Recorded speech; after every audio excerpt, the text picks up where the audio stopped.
السلام علیکم ورحمۃ اللہ وبرکاتہ۔ ایوان میں پیش کردہ قرارداد ہم آزاد ہیں کہ میں پرزور تعریف کرتا ہوں، ہاں ہم آزاد ہیں۔ آزادی کا کیا مطلب ہے تو سنو، آزادی افتخار کو کہتے ہیں، آزادی خود مختاری کو کہتے ہیں، اور آزادی بے باکی کو کہتے ہیں۔ ہندوستان ایک جمہوری ملک ہے اور یہاں آئین کی بالادستی قائم ہے، اور یہی آئین ہمیں خود مختار اور آزاد بناتا ہے۔ محترم سر، آج ہم ہندوستان میں آزاد ہیں، کیا یہ کسی سے ڈھکی چھپی بات ہے کہ جس طرح سے انگریزی استعمار کے چنگل سے آزادی کے بعد اہل وطن نے ملک کی باغڈور اپنے ہاتھوں میں لی اور ملک کو ترقی کی راہ پر گامزن کیا؟ ذرا بتائیں، کیا یہ کسی غلامی کی زنجیروں میں چلتے ہوئے سماج میں کیا ایسا ممکن ہے؟ محترم سر، آج کی اس ڈیبیٹ میں میں دلائل کی روشنی میں یہ بات ثابت کروں گا کہ آج ہم لوگ اس ملک ہندوستان میں آزاد ہیں۔ محترم سر، اب میں اپنے فنڈامنٹل رائٹس کی طرف بڑھتا ہوں۔ فنڈامنٹل رائٹس ہمارے وہ آرٹیکلس ہیں جس کو آرٹیکل 32 کے تحت ہندوستان کی کوئی بھی حکومت کبھی بھی تبدیل نہیں کر سکتی، اور موجودہ ہندوستان میں فنڈامنٹل رائٹ کی موجودگی اس بات کی دلیل ہے کہ ہم لوگ اس ملک ہندوستان میں آزاد ہیں۔ محترم سر، فنڈامنٹل رائٹس کے آرٹیکل 15 میں کہا گیا ہے کہ ہندوستان میں رہنے والے کسی بھی باشندے سے آپ مذہب، نسل، ذات یا مقام پیدائش کی بنیاد پر ہرگز ڈسکریمنیشن یعنی بھید بھاؤ نہیں کر سکتے۔ محترم سر، بظاہر تو یہ آزادی بہت معمولی نظر آتی ہے، لیکن اگر ہم لوگ ایک پازیٹیو مائنڈ ہو کر سوچیں اور اپنے درس کی NCERT English book of class 10 کے لیسن 2 میں نیلسن منڈیلا کو پڑھیں کہ انہوں نے اس نسلی آزادی کو حاصل کرنے کے لیے کس قدر محنت و مشقت کی، اس بات سے ہم سمجھ جائیں گے کہ واقعی یہ آزادی کتنی بڑی نہیں ہے امتحان ہے۔ محترم سر، اس کی بے شمار مثالیں موجودہ ہندوستان میں موجود ہیں۔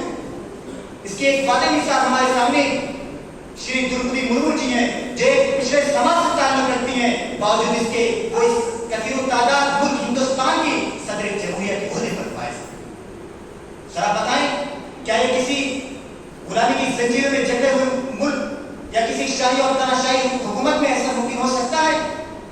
محترم سر، ہمارے فنڈامنٹل رائٹس کے آرٹیکل 19 میں ہمیں اظہار رائے کی آزادی دی جاتی ہے، ہمیں جلسہ جلوس کرنے کی آزادی دی جاتی ہے، اور ساتھ ہی ساتھ ہمیں حکومت کے خلاف احتجاج کرنے کی آزادی دی جاتی ہے، اور اس کی بے شمار مثالیں اس وقت ہندوستان میں موجود ہیں۔ ہم روزمرہ کے ڈیلی پیپر میں پڑھتے رہتے ہیں کہ فلاں جگہ اس طرح سے جلوس نکالا گیا اور فلاں جگہ اس طرح سے احتجاج کیا گیا۔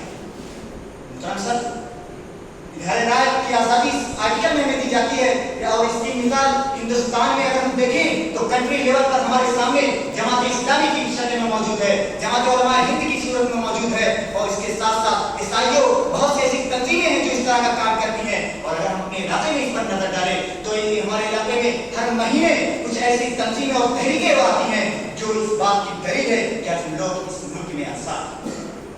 محترم سر، مجھے معلوم ہے کہ میری ان باتوں کو سن کر میرے اتنے مخالف کے ذہن میں سوال آ رہے ہوں گے، اور وہ لوگ الجھے ہوئے ہوں گے کہ آخر کس آزادی کی بات کر رہا ہے۔ تو سنو، یہ ملک آزاد ہے۔ اس ملک میں جتنی آزادی، اس ملک میں ہم آزاد ہیں، اور اس کو میں دلائل کی روشنی میں ثابت کروں گا۔